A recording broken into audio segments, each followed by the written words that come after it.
Bonjour à tous et bienvenue. Depuis maintenant presque 2 ans, les amis, le temps passe tellement vite, l'affaire Émile nous tient en haleine, on y va de rebondissement dans un sens et puis dans l'autre, sans arrêt pratiquement. On y a cru, il y a quelque temps avec cette garde à vue de Philippe Vedovini, le grand-père, mais qui n'a rien donné puisqu'il en est ressorti, après une garde à vue prolongée, il en est ressorti blanc comme neige.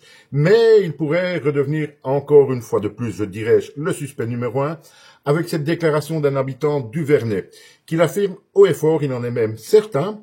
Le 8 juillet 2023, jour de la disparition d'Émile, il l'affirme, il a d'abord vu passer le petit enfant vers le bas Vernet, et quelques instants plus tard, quelques minutes, vraiment un court laps de temps par après, il affirme, il a vu dans le même sens descendre Philippe Vedovini, le grand-père, donc, voilà, qui aurait dû normalement rejoindre l'enfant, mais l'enfant ne réapparaîtra plus jamais, on le sait maintenant, on le retrouvera malheureusement décédé quelques mois plus tard, donc voilà.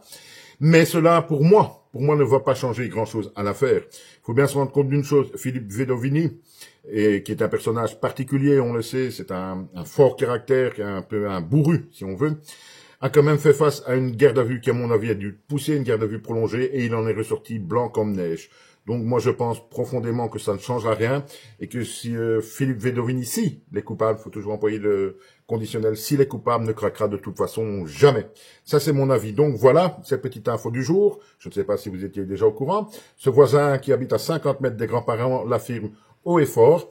Il a vu Philippe Vedovini suivre de quelques minutes le petit Émile le 8 juillet 2023.